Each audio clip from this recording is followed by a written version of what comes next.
E aí, quanto tempo? Bora falar de Bíblia. E hoje a gente vai falar de Sifrá e Puá. Maluco, na moral. Esse aqui é pra quem é bom de Bíblia, esses nomes, hein? Saca só, eu tenho uma pira quando eu tô lendo a Bíblia, que é o seguinte. Eu sempre paro nessas historinhas intermediárias, que parecem meio irrelevantes, de personagens que parecem que não têm importância, porque essas histórias são poderosas. Então eu sempre paro, leio, releio, medito, porque tem lição preciosa para nossa vida nessas histórias. E esse é o caso de Sifrá e Puá. E a história delas está lá em Êxodo, capítulo 1, a partir do versículo 15. Então, antes eu vou dar um contexto. É o seguinte, a gente está no Egito, beleza? Estamos no Egito, José morreu, toda a sua geração morreu, todo mundo morreu, inclusive o faraó. E o faraó que ascendeu ao trono depois não conhecia a história de José, muito menos a história do povo hebreu. E tudo que eles tinham feito pelo Egito e pelo mundo, certo? Então, novo faraó, nova história. E o que aconteceu? Nesse período, o povo hebreu ele começou a crescer demais. Começou a prosperar muito, mano. E aí, o bagulho começou a ficar louco, porque o povo hebreu começou a ficar maior e mais forte que os egípcios. E aí, o faraó ficou com medo do quê? Do povo hebreu, de repente, se rebelar, querer tomar o poder e querer, inverter os papéis no Egito, certo? E aí, temendo isso, o faraó dá uma ordem às parteiras do povo hebreu. E aqui a gente chega na nossa história. Êxodo, capítulo 1, a partir do versículo 15, diz assim o texto. O rei do Egito ordenou as parteiras dos hebreus, das quais uma se chamava Sifrá e a outra Puá. Quando ajudardes as hebreias a darem à luz, observai o sexo da criança. Então, se for menino, matem. Se for meninas, podem deixar viver. As parteiras, porém, temeram a Deus e não fizeram o que o faraó mandou. Pelo contrário, deixaram que os meninos vivessem. Aí o rei do Egito, o faraó, chamou as parteiras e interrogou. Por que vocês agiram desse modo? Por que deixaram os meninos viver? Elas responderam ao faraó, as mulheres dos hebreus não são como as egípcias. Elas são cheias de vida, e quando as parteiras chegam, elas já deram à luz. As parteiras eram tementes a Deus, e por esse motivo, ele foi benevolente com elas. E o povo ia se tornando cada vez mais numeroso e fortalecido. E porque as parteiras temeram a Deus, ele as abençoou, fazendo que também formassem a sua família. Certo? Curtinho. Uma passagem que parece ali irrelevante, né? O faraó dá uma ordem às parteiras, elas não obedecem, é isso. Vamos lá então. Primeiro ponto. Por que matar os meninos e deixar as meninas viverem? É simples. Se você mata os homens e deixa as mulheres viverem, você vai continuar tendo uma força de trabalho para fazer os serviços ali da escravidão, digamos assim, mas você não vai ter uma força suficiente para entrar em guerra, se rebelar e querer tomar o poder. Enfim. Aí você pode pensar, mas se a gente matar todos os homens, uma hora o povo vai parar de prosperar, de crescer, que naquele momento era o que o faraó queria, mas também vai deixar de, em algum momento, vai faltar força de trabalho. Certo? Bom, a Bíblia não fala nada sobre isso, mas eu imagino que é muito simples. O faraó, então, casa essas mulheres do povo hebreu com os egípcios, absorve elas e aquela vai retroalimentando isso, certo? Talvez, não sei. Era uma prática comum, inclusive, em muitos generais. Alexandre o Grande, quando ele saiu tomando todo o planeta, todos os territórios ali em volta dele, ele absorvia ele não destruía nada, né? As cidades onde ele passava. Ele absorvia, o que ele fazia? Ele casava os seus homens, os seus soldados com as mulheres locais. E ele absorvia tudo aquilo. Então, essa poderia ser uma maneira, certo? É um pequeno raciocínio aqui. Bom, vamos lá. A ordem do faraó para as parteiras é: matem os meninos. Cara, vamos pensar a primeira coisa aqui, ó. As parteiras, elas não estavam dando a vida, mas elas eram instrumentos de vida. Elas estavam guiando as crianças para o começo, o início da sua vida, certo? Elas eram instrumentos de vida. No momento em que o faraó manda que elas matem os meninos, o faraó está confundindo a identidade delas.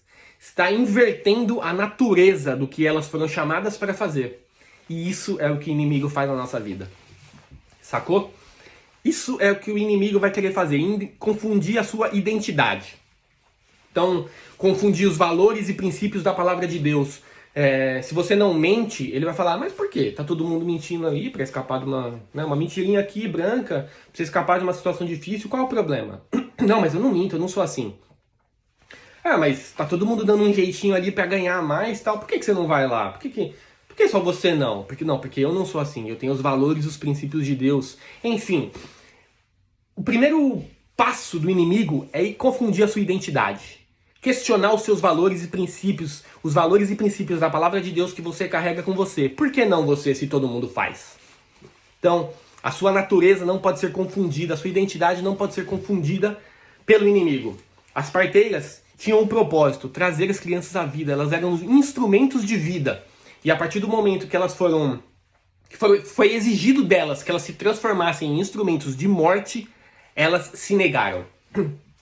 E aí, esse é o primeiro ponto. O segundo ponto, por que elas se negaram? Porque elas temeram a Deus. Provérbios 1:7, o temor do Senhor é o princípio da sabedoria. Elas temeram a Deus, primeiramente. Elas não temeram o faraó. O medo delas, cara, era o faraó, brother. Elas eram simples parteiras. O faraó era o homem mais poderoso do planeta. Poderia fazer o que quiser, que ele quisesse com elas, certo?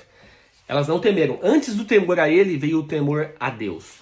E olha só, e porque as parteiras temeram a Deus, ele foi benevolente. E ele as abençoou, fazendo com que elas também tivessem as suas famílias. O temor do Senhor é o princípio da sabedoria e o princípio da sua prosperidade. A recompensa de quem teme a Deus são riquezas, honra e vida, como diz lá, o Salomão diz pra gente lá em Provérbios. Então, elas temeram a Deus, foram fiéis a ele, independente de quem estivesse se levantando contra elas. O homem mais poderoso da terra estava questionando elas, dando uma ordem direta, e o temor a Deus delas veio em primeiro lugar. Essa é a segunda lição. Então, nossa natureza e nosso temor a Deus devem ser prioridades da nossa vida. Devem vir em primeiro lugar, certo? E aí, olha só, nesse momento aqui, quando o faraó interroga elas, elas respondem: as mulheres dos hebreus não são como as egípcias, são cheias de vida, e antes que as parteiras cheguem, já deram à luz. Você pode pensar, poxa, mas elas então mentiram. Não, o texto não diz que isso é uma mentira, que isso não acontecia. Isso foi uma resposta sábia que elas deram ao faraó. Olha só, elas podiam contestar o faraó, elas podiam ir contra ele, brigar, questionar, discutir, mas a sabedoria delas fez com que elas dessem uma resposta sábia que evitasse castigos e punições do faraó sobre elas. O texto não diz que é mentira, não há como saber. Elas podem estar dizendo a verdade em muitos casos, mas ao invés de contestar, discutir, argumentar, ir de frente, bater de frente com a autoridade, elas foram sábias na resposta. Temos que aprender a responder, a pensar nas nossas palavras antes de falar. E aqui elas cumpriram, sabe o quê? Faraó estava dando uma ordem direta que ia contra a natureza delas e o temor delas a Deus, certo? E ele era o homem mais poderoso da terra. Portanto, ele era uma autoridade. Ao responder com sabedoria, não discutir, não argumentar, não brigar, elas cumpriram o princípio da honra, tão ensinado pelo rei Davi. Honrar as autoridades constituídas. Romanos capítulo 13 vai dizer que todas as autoridades que estão em postos de autoridade estão lá porque Deus permitiu que elas estivessem lá. Todas as autoridades foram constituídas por Deus. Portanto, nós temos que honrar e respeitar todas essas autoridades. Quando Jesus é levado para Pôncio Pilatos, Pilatos começa a questionar, interrogar Jesus.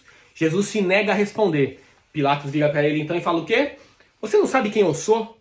Eu tenho autoridade para te livrar, para te salvar da cruz, para te libertar agora. Você não vai me responder? O que Jesus fala para ele? Nenhuma autoridade você teria se do céu não fosse te dado. Então, meu irmão, minha irmã, autoridades que estão na nossa vida, sejam elas de alto ou baixo escalão, chefe, imperador, governador, prefeito, presidente, as autoridades que estão na nossa vida foram constituídas por Deus e nosso papel é cumprir o princípio da honra e respeitá-las.